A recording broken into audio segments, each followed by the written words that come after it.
खत्म हुआ इंतजार। कोविड-19 के विरुद्ध जंग हुई और सशक्त। 16 जनवरी से टीकाकरण की ऐतिहासिक शुरुआत। 16 जनवरी से हम दुनिया का सबसे बड़ा टीकाकरण अभियान शुरू कर रहे हैं। ये हम सभी के लिए गौरव की बात है। देशव्यापी अभियान की लाइव रिपोर्टिंग, संपूर्ण कवरेज और विशेष प्रोग्रामिंग। दुनिया के सबसे बड़े टीकाकरण अभियान की शुरुआत। ऑपरेशन कोविड वैक्सीनेशन 16 जनवरी। लगातार कवरेज सिर्फ डीडी न्यूज पर।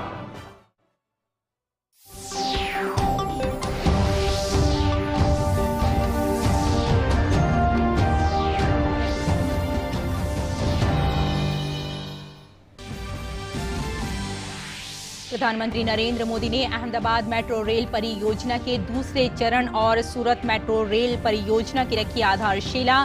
कहा, दुनिया का सबसे बड़ा कोरोना टीकाकरण अभियान, दुनिया की सबसे बड़ी आवास योजना और दुनिया की सबसे बड़ी प्रतिमा भारत में होना हर देशवासी के लिए गर्व की बात। सुप्रीम कोर्ट ने कहा, 26 जनवरी को प्रस्तावित किसानों के प्रदर्शन पर खुद निर्णय ले दिल्ली पुलिस। मामले में अगली सुनवाई बुधवार को।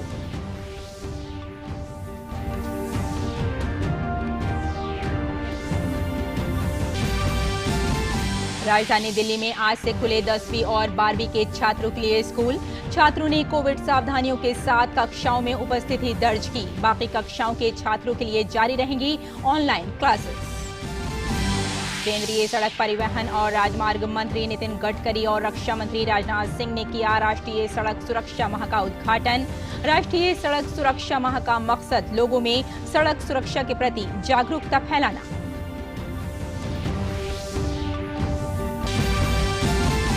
और ब्रिस्बेन टेस्ट में ऑस्ट्रेलिया ने भारत के सामने रखा 328 रन का लक्ष्य। मोहम्मद सिराज ने अपने करियर में पहली बार एक पारी में चटकाए 5 विकेट।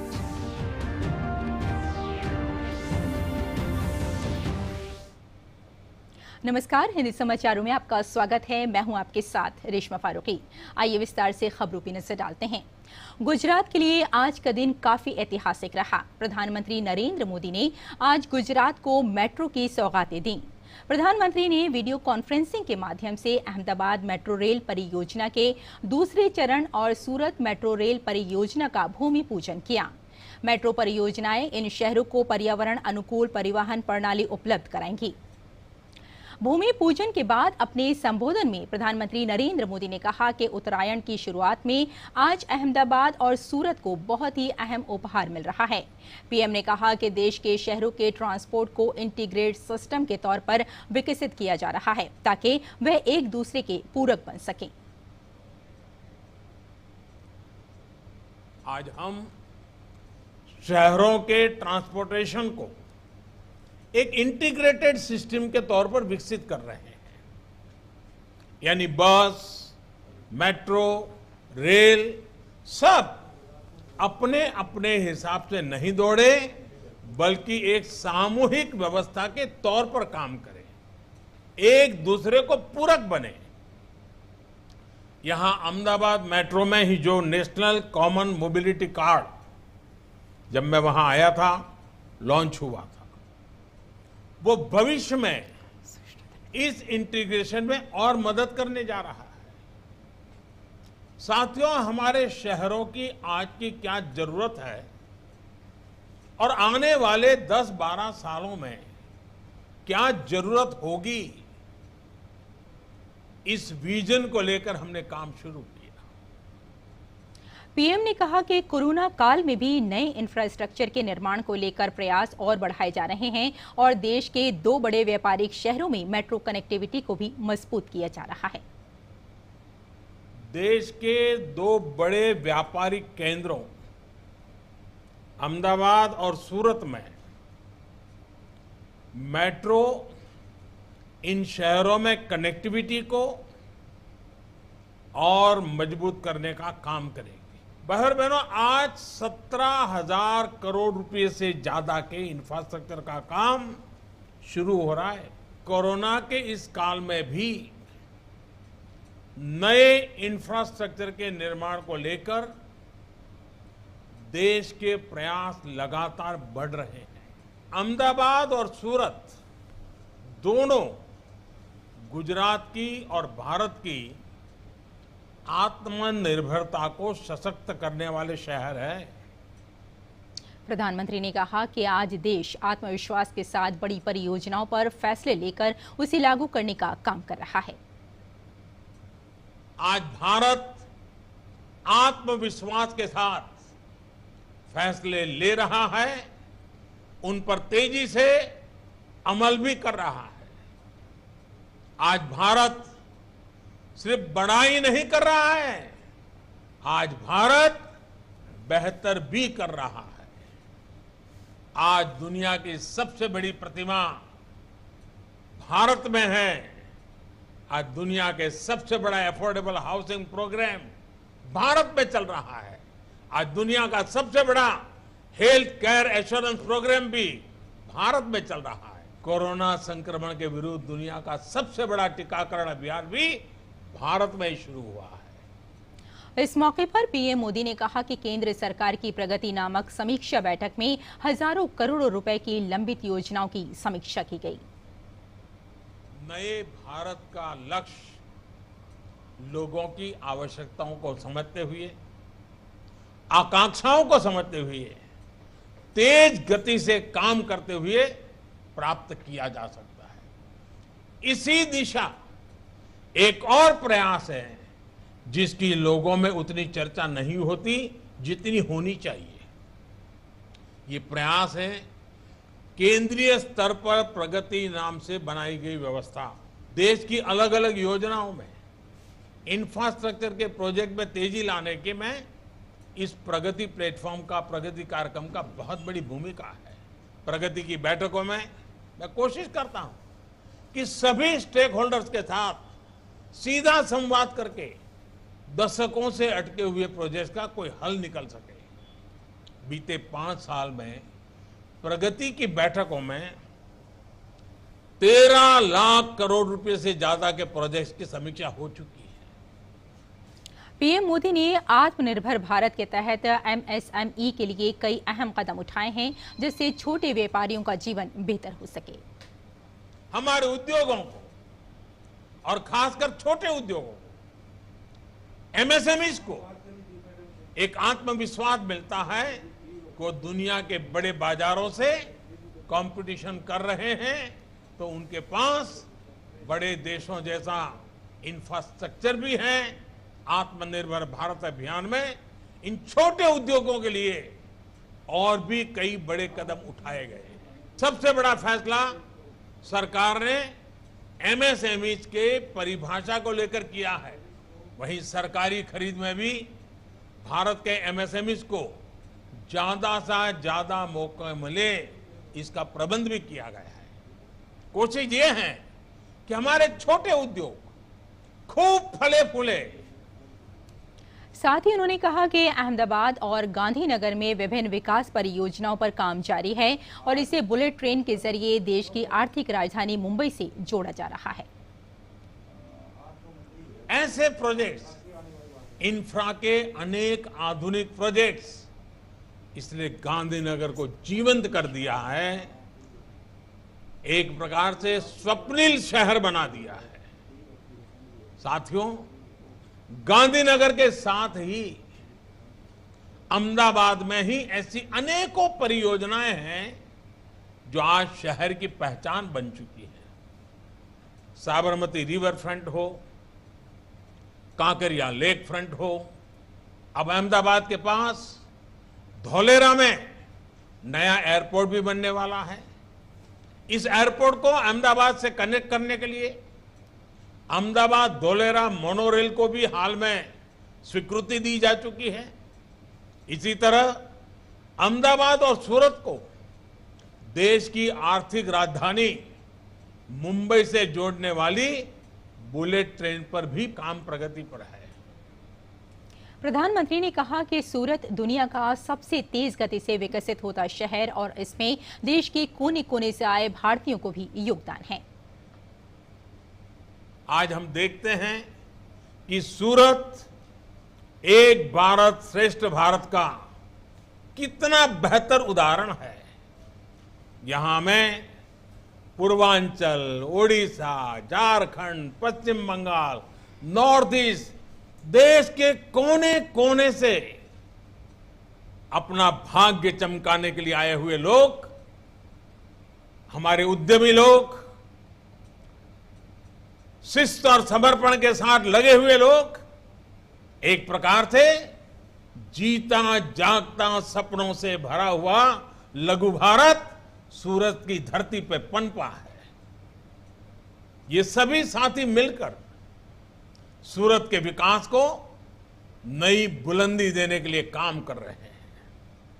अहमदाबाद मेट्रो रेल परियोजना चरण 2 गलियारों के साथ 28.25 किलोमीटर लंबी है।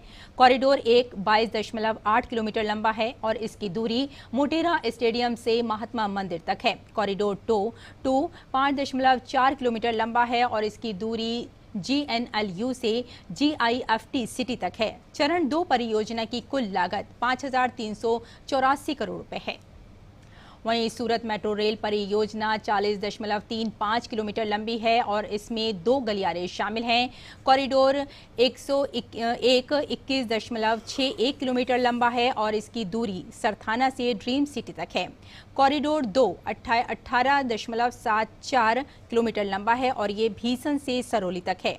परियोजना की कुल पूर्ण लागत 12,020 करोड़ रुपए है। और केंद्रीय गृह मंत्री अमित शाह ने कार्यक्रम को संबोधित करते हुए कहा कि प्रधानमंत्री के नेतृत्व में पिछले 6.5 साल में तेज गति से विकास हुआ है। साथ ही उन्होंने कहा कि आज देश के 18 शहरों में मेट्रो सेवा उपलब्ध है और इन मेट्रो सेवाओं का महानगरों के अलावा दूसरे छोटे शहरों में संचालन किया जाएगा। पर काम चल रहा है। એના સુંદર પરિણામો ભારતની અંદર જોવા મળ્યા છે। સમગ્ર દુનિયાનો ભારતને જોવાનો નજરિયો બદલાયો છે। મેટ્રો રેલવેની જ વાત કરીએ તો 6.5 વર્ષની અંદર ખૂબ મોટું પરિવર્તન મેટ્રો રેલવેના ક્ષેત્રની અંદર આવ્યું છે। પહેલા 5 શહેરોની અંદર લગભગ 250 કિલોમીટરની મેટ્રો રેલ હતી અને આજે 18 શહેરોની અંદર 702 કિલોમીટર સુધી પહોંચી ગયા છે અને આ ગતિ આવનારા દિવસોમાં અનેક ગણી વધવાની છે। એની અંદર મધ્યમ કક્ષાના શહેરોનો પણ સમાવેશ થયો છે, ક્યાંક નાની કક્ષાના શહેરોનો પણ સમાવેશ થયો છે અને એના પરિણામ સ્વરૂપે આવનારા દિવસોની અંદર માસ ટ્રાન્સપોર્ટેશન સિસ્ટમની અંદર ખૂબ મોટો સુધારો જોવા મળ્યો છે। कार्यक्रम को संबोधित करते हुए केंद्रीय आवास एवं शहरी विकास कार्य मंत्री हरदीप सिंह पुरी ने कहा कि देश के अलग अलग शहरों में मेट्रो परियोजनाओं को पूरा करना केंद्र सरकार की प्राथमिकताओं में से एक है। अहमदाबाद मेट्रो फेज 1 का कार्य बहुत जोर शोर से चल रहा है और जून 2022 में जब देश स्वतंत्रता की 75वीं वर्षगांठ मना रहा होगा, ये कार्य पूरा हो जाएगा। ये परियोजना अहमदाबाद की 65 लाख आबादी के यातायात को सुगम बनाएगी।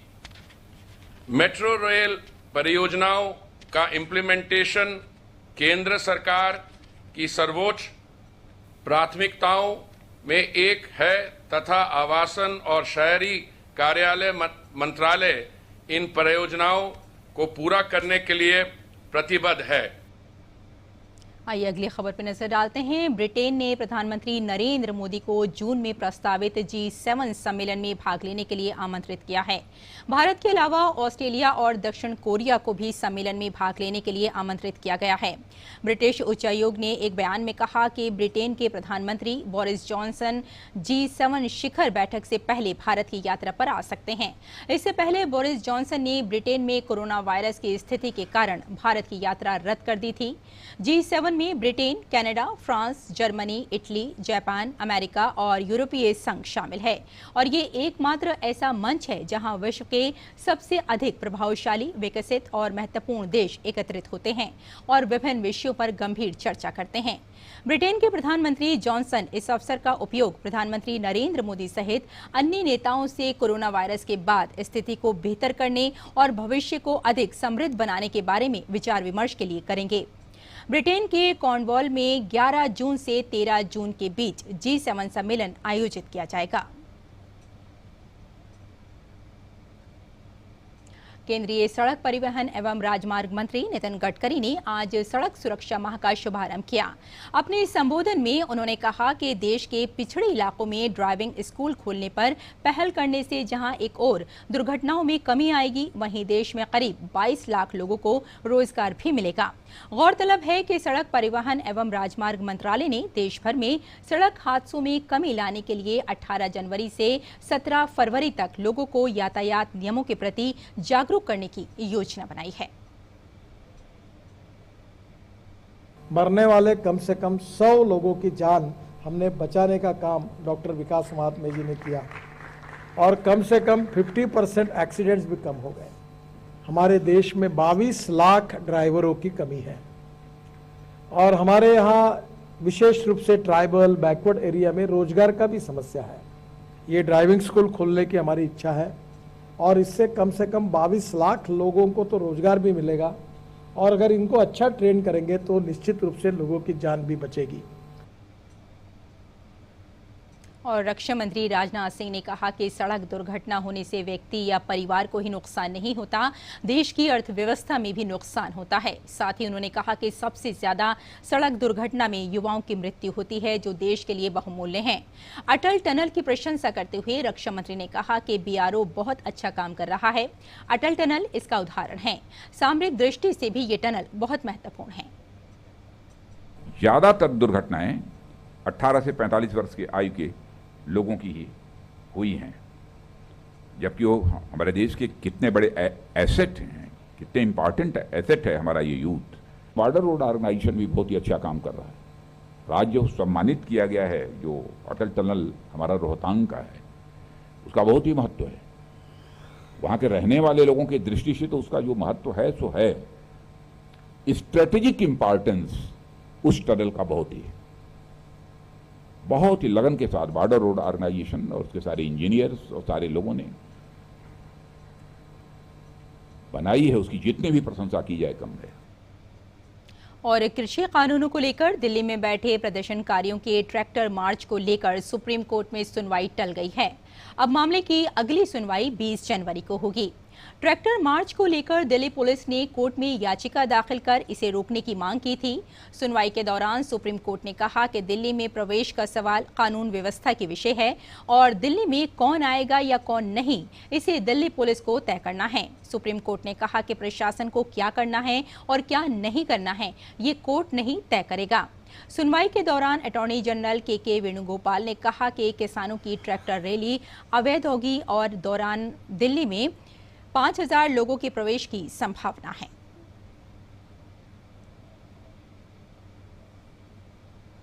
केंद्रीय स्वास्थ्य मंत्री डॉक्टर हर्षवर्धन ने दिल्ली के एम्स में बने बर्न एवं प्लास्टिक सर्जरी ब्लॉक के बन जाने पर पूरे एम्स परिवार को बधाई दी। उन्होंने कहा कि एम्स परिवार में इस ब्लॉक को बनाया गया है, जिससे जले हुए मामलों से पीड़ित मरीजों और प्लास्टिक सर्जरी कराने वाले मरीजों को राहत मिलेगी। हम सब एम्स परिवार के लोगों के लिए, क्योंकि एक और सुनहरा अध्याय एम्स के डेवलपमेंट के चैप्टर्स में ऐड हो गया है। बर्न्स एंड प्लास्टिक सर्जरी का एक exclusive state of the art department, एक एक्सक्लूसिव 8 मंजिला ब्लॉक, जहां सब प्रकार की बर्न्स और प्लास्टिक सर्जरी से जुड़ी हुई सुविधाएं उपलब्ध हैं।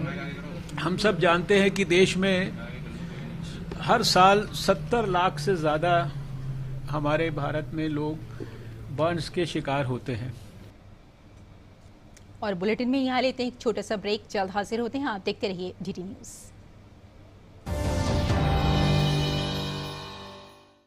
पक्की होगी बुनियादें तो हंसे हिंदुस्तान होगा। पहले करो शुरुआत करो, करो तो पक्की बात करो। पहले करो शुरुआत करो, करो तो पक्की। वंडर सीमेंट, एक परफेक्ट शुरुआत। ये लो। गुड न्यूज सर, आज से आपको पेट्रोल पे 20% का डिस्काउंट मिलेगा। 20%। लॉटरी लग गई तो मेरे बाकी के पैसे लूटे डाले। वो तो आपके हाथ में ना। 45 की स्पीड पे गाड़ी चलाइए, रेड लाइट पे इंजन ऑफ कर दीजिए, 20% पेट्रोल तो जरूर बचेगा। बात तो वही है ना। पीसीआरए का एंड्रॉइड ऐप डाउनलोड करें और ईंधन बचाने के उपाय जानें। पेट्रोलियम संरक्षण अनुसंधान संघ, पेट्रोलियम एवं प्राकृतिक गैस मंत्रालय, भारत सरकार द्वारा जनहित में जारी। 9 to 5 जॉब, अरे 5 to 9 जॉब, भाग दौड़ all the time job, the roaming वाला जॉब, द डेडलाइन वाला जॉब, और are you living in the market वाला जॉब। जिंदगी में मौके ही मौके हैं। अपनी मर्जी से जॉब चुनिए और अपनी इच्छा अनुसार कमाइए। बन जाइए LIC एजेंट। ये है जॉब से बढ़कर, ये है करियर इंश्योरेंस। अपना बॉस खुद बनिए, बन जाइए LIC एजेंट। अब लाइफ सेट है। ब्रेक के बाद एक बार फिर आपका स्वागत है। आइए बाकी की खबरों पर नजर डाल लेते हैं। कोविड-19 टीकाकरण के राष्ट्रव्यापी अभियान का आज तीसरा दिन है। देश भर में विभिन्न केंद्रों पर स्वास्थ्य कर्मियों को टीका लगाने का काम जारी है। तमाम औपचारिकताओं को पूरा करने के बाद लाभार्थियों को टीके लगाए जा रहे हैं। देश भर में जारी कोरोना टीकाकरण अभियान के तहत आज तीसरे दिन कर्नाटक के बेंगलुरु के एक प्राथमिक स्वास्थ्य केंद्र में उप मुख्यमंत्री डॉक्टर CN अश्वत्थ नारायण ने टीकाकरण केंद्र का उद्घाटन किया। इस मौके पर उन्होंने कहा कि टीकाकरण अभियान के तहत स्वास्थ्य कर्मियों को प्राथमिकता दी जा रही है और समय के साथ लोग टीका लगवाने के लिए बड़ी संख्या में जुटेंगे।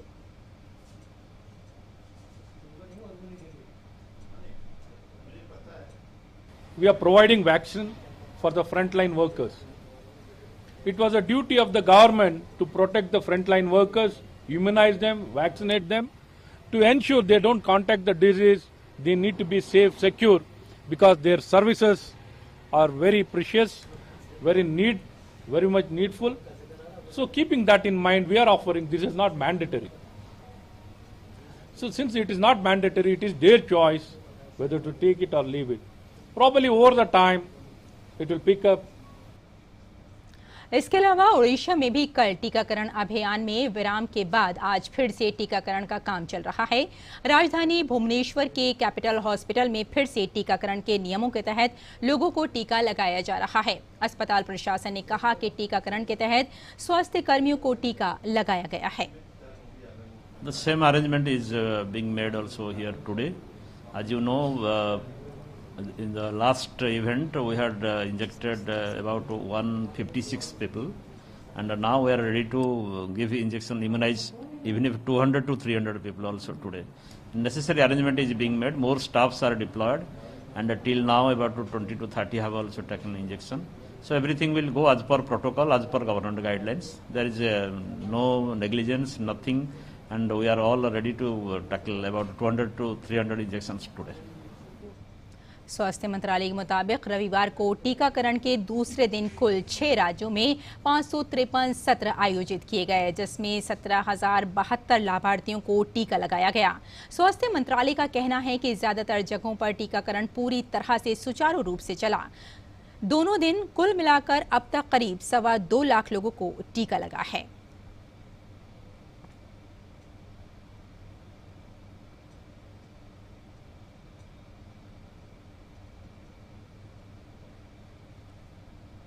और सोशल मीडिया पर दावा किया जा रहा है कि कोविड वैक्सीनेशन के पश्चात मुरादाबाद में एक स्वास्थ्य कर्मी की मृत्यु हो गई है।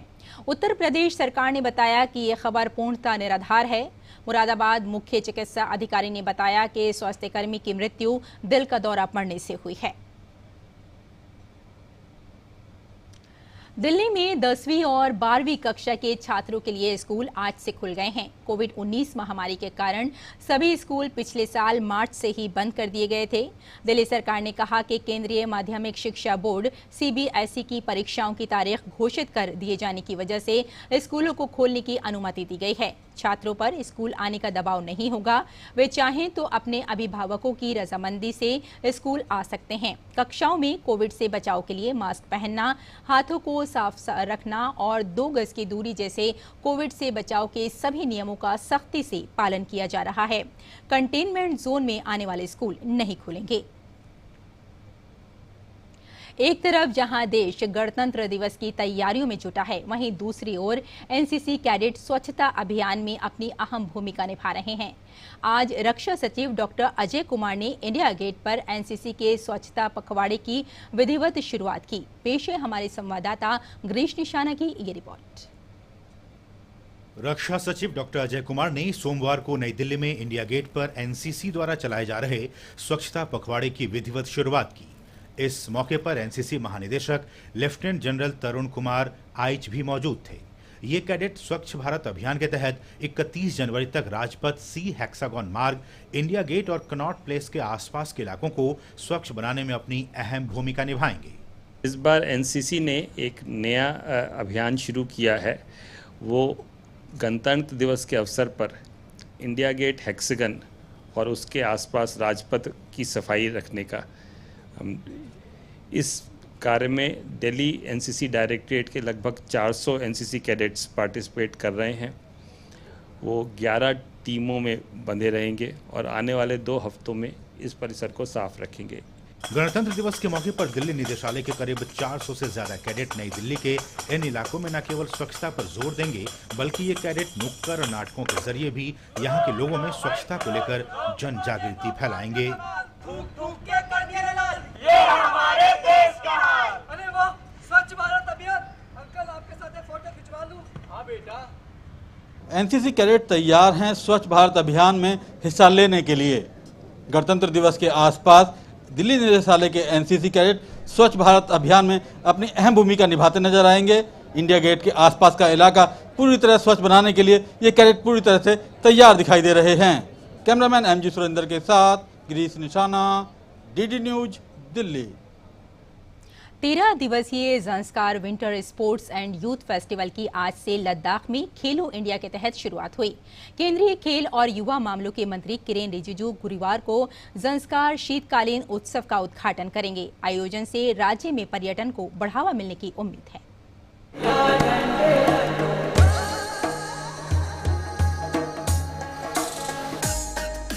खेलो इंडिया के तहत आज लद्दाख में पहले Zanskar winter sports and youth festival का आयोजन किया गया। लद्दाख के सांसद जामयांग सेरिंग नामग्याल ने लेह में सिंधु और ज़ंस्कार नदियों के संगम से 13 दिवसीय Zanskar winter sports and youth festival को शुरू करने के लिए चादर ट्रैक का उद्घाटन किया। इसका मेन ऑब्जेक्टिव जो है लद्दाख में विंटर टूरिज्म को बढ़ावा देने के लिए है और साथ ही साथ विंटर स्पोर्ट को भी बढ़ावा देने के लिए है। लद्दाख एक टूरिस्ट के लिए फेमस टूरिस्ट डेस्टिनेशन तो है ही है, लेकिन सिर्फ समर में टूरिस्ट यहाँ पे आना चाहते हैं और विंटर में बहुत कम लोग आते हैं। तो विंटर में अलग अलग अपॉर्चुनिटीज़ जो यहाँ है, एवेन्यूज़ जो यहाँ है, उसको हम ऑफ़र करना चाहते हैं। तो इसको इस साल शुरू हो रहा है। तो आने वाले सालों से ये हर साल का एक एक्टिविटीज़ रहेगा।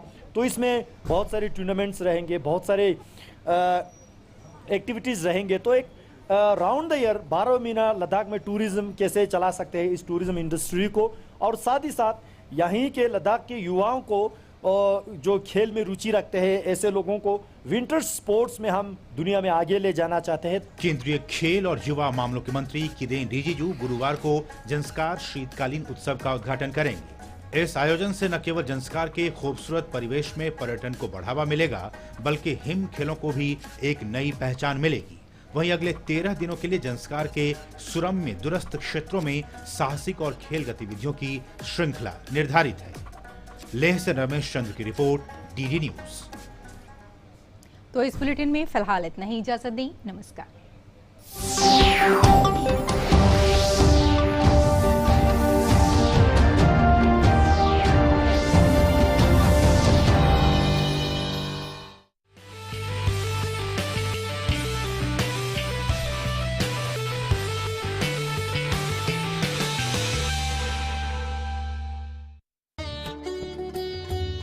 महात्मा के मंत्र। खुद वो बदलाव बनिए जो आप दुनिया में देखना चाहते हैं।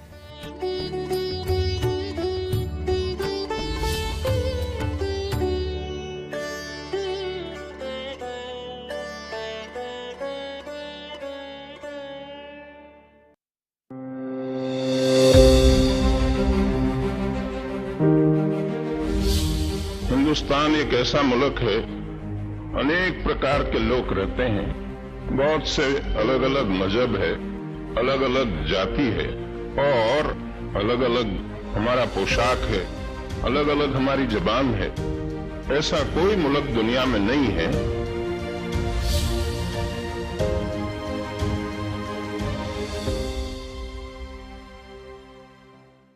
नमस्ते इंडिया। नमस्ते लैंड।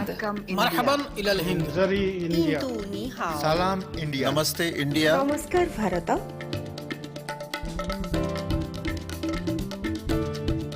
मुई इंडिया। नहनु हुनूर इंडिया। माँ हिंदी हस्ती हिंदियानी। सलाम Hindustan. We are India.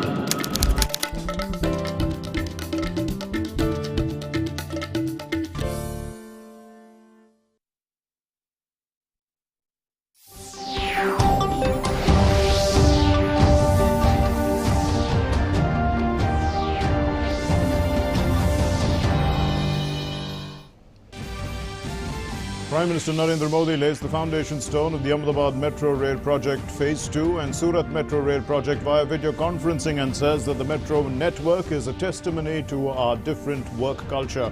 The Union Home Minister Amit Shah informs that the metro train services will be extended to Tier 1 and Tier 2 cities.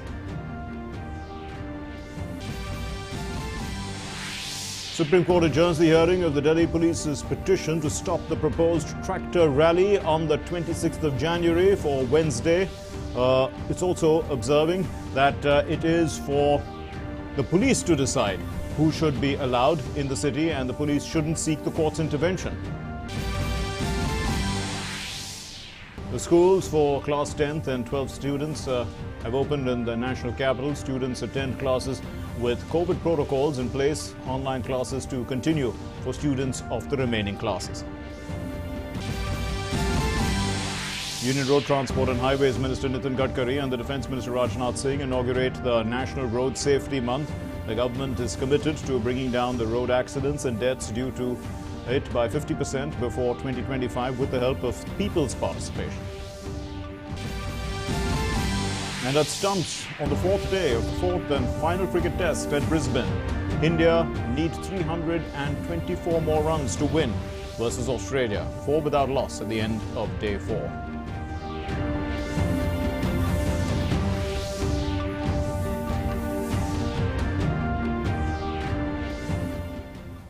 Namaskar and welcome to the news. My name is Mark Lynn. Here's our top story. Prime Minister Narendra Modi today said that the government not only continued the work of infrastructure development but also dedicated them to the nation even during the COVID-19 induced lockdown. The Prime Minister was speaking after laying the virtual foundation stone for the Ahmedabad Metro Rail Project Phase 2 and the Surat Metro Rail Project. He said that the newly unveiled projects, they will boost connectivity in the two big cities, Ahmedabad and Surat. The Prime Minister also said a lot of infrastructure development has taken place in the tenure of the BJP government. And he added that over the last 6 years, over 450 kilometers of metro network became operational, while work is underway for over 1,000 kilometers of metro network in 27 cities across the country as of now. देश के दो बड़े व्यापारिक केंद्रों अहमदाबाद और सूरत में metro इन शहरों में कनेक्टिविटी को और मजबूत करने का काम करेगी। बहर बहनों, आज 17,000 करोड़ रुपए से ज्यादा के इंफ्रास्ट्रक्चर का काम शुरू हो रहा है।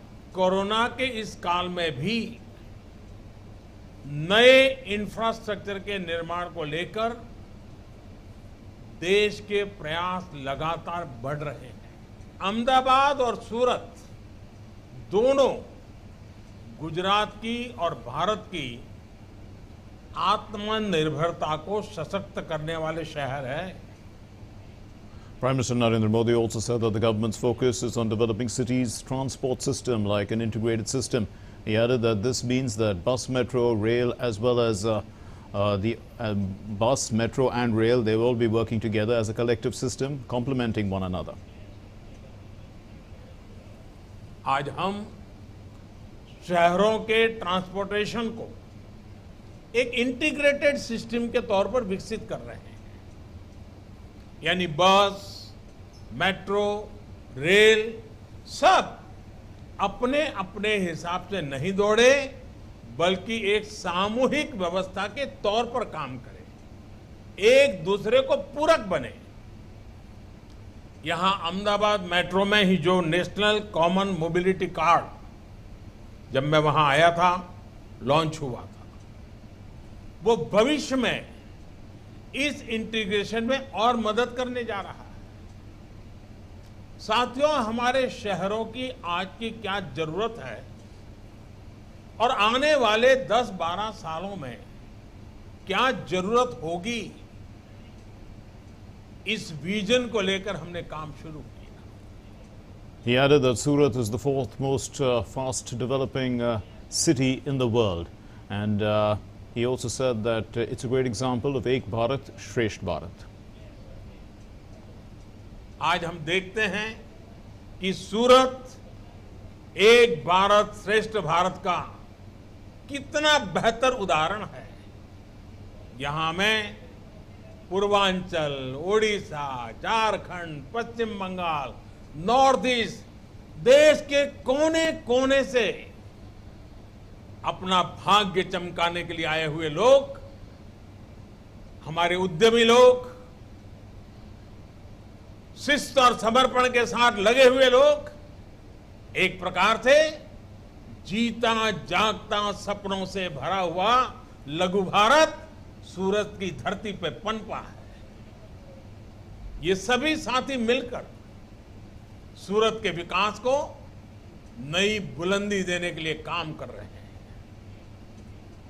The Prime Minister also said that Gandhinagar and Ahmedabad, they are seen as massive changes in the last few years. These places have seen great change, and he's added that several projects are being started all over for overall development of both cities, including the high-tech bullet train project. ऐसे projects, infra के अनेक आधुनिक projects, इसने गांधीनगर को जीवंत कर दिया है, एक प्रकार से स्वप्निल शहर बना दिया है। साथियों, गांधीनगर के साथ ही अहमदाबाद में ही ऐसी अनेकों परियोजनाएं हैं जो आज शहर की पहचान बन चुकी है। साबरमती रिवर फ्रंट हो, कांकरिया लेक फ्रंट हो, अब अहमदाबाद के पास धौलेरा में नया एयरपोर्ट भी बनने वाला है। इस एयरपोर्ट को अहमदाबाद से कनेक्ट करने के लिए अहमदाबाद धौलेरा मोनोरेल को भी हाल में स्वीकृति दी जा चुकी है। इसी तरह अहमदाबाद और सूरत को देश की आर्थिक राजधानी मुंबई से जोड़ने वाली बुलेट ट्रेन पर भी काम प्रगति पर है। Well, the Prime Minister stressed that India is not only growing at a fast pace, but it's also getting better. And he added that the world's biggest vaccination campaign is a significant step in that direction. आज भारत आत्मविश्वास के साथ फैसले ले रहा है, उन पर तेजी से अमल भी कर रहा है। आज भारत सिर्फ बड़ाई नहीं कर रहा है, आज भारत बेहतर भी कर रहा है। आज दुनिया की सबसे बड़ी प्रतिमा भारत में है। आज दुनिया के सबसे बड़ा अफोर्डेबल हाउसिंग प्रोग्राम भारत में चल रहा है। आज दुनिया का सबसे बड़ा हेल्थ केयर एश्योरेंस प्रोग्राम भी भारत में चल रहा है। कोरोना संक्रमण के विरुद्ध दुनिया का सबसे बड़ा टीकाकरण अभियान भी भारत में ही शुरू हुआ है। The Prime Minister also highlighted that the Pragati Meet has helped in the fast tracking of infra development projects, and he said that through this review of 13 lakh crore rupees of infrastructure projects has been done. नए भारत का लक्ष्य लोगों की आवश्यकताओं को समझते हुए, आकांक्षाओं को समझते हुए, तेज गति से काम करते हुए प्राप्त किया जा सकता है। इसी दिशा एक और प्रयास है जिसकी लोगों में उतनी चर्चा नहीं होती जितनी होनी चाहिए। ये प्रयास है केंद्रीय स्तर पर प्रगति नाम से बनाई गई व्यवस्था देश की अलग अलग योजनाओं में इंफ्रास्ट्रक्चर के प्रोजेक्ट में तेजी लाने के में इस प्रगति प्लेटफॉर्म का, प्रगति कार्यक्रम का बहुत बड़ी भूमिका है। प्रगति की बैठकों में मैं कोशिश करता हूं कि सभी स्टेक होल्डर्स के साथ सीधा संवाद करके दशकों से अटके हुए प्रोजेक्ट का कोई हल निकल सके। बीते 5 साल में प्रगति की बैठकों में 13 लाख करोड़ रुपए से ज्यादा के प्रोजेक्ट्स की समीक्षा हो चुकी है। Prime Minister highlighted the work done for MSMEs, and he said that better infrastructure development projects has given confidence to the small businesses, the MSMEs, to compete on a global platform. हमारे उद्योगों को और खासकर छोटे उद्योगों MSMEs को एक आत्मविश्वास मिलता है कि वो दुनिया के बड़े बाजारों से कंपटीशन कर रहे हैं, तो उनके पास बड़े देशों जैसा इंफ्रास्ट्रक्चर भी है। आत्मनिर्भर भारत अभियान में इन छोटे उद्योगों के लिए और भी कई बड़े कदम उठाए गए। सबसे बड़ा फैसला सरकार ने MSMEs के परिभाषा को लेकर किया है। वहीं सरकारी खरीद में भी भारत के MSMEs को ज्यादा से ज्यादा मौके मिले, इसका प्रबंध भी किया गया है। कोशिश ये है कि हमारे छोटे उद्योग खूब फले फूले। Ahmedabad Metro Rail Project Phase 2 is 28.25 kilometers long with 2 corridors. Corridor 1 is 22.8 kilometers long to be constructed from Motera Stadium to Mahatma Mandir. Corridor 2 is 5.4 kilometers long to be constructed from GNLU to Gift City. The completion cost, for Phase 2 project is 5,384 crore rupees.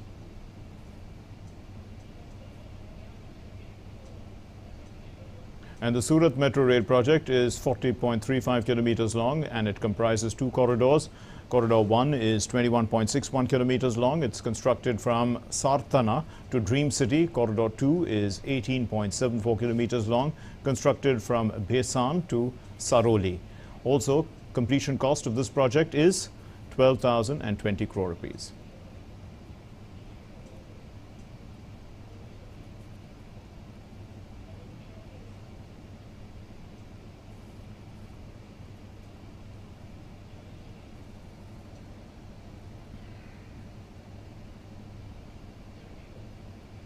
The Home Minister, Amit Shah, said that the government has speeded up development in the last 6 years, and today the world looks at India.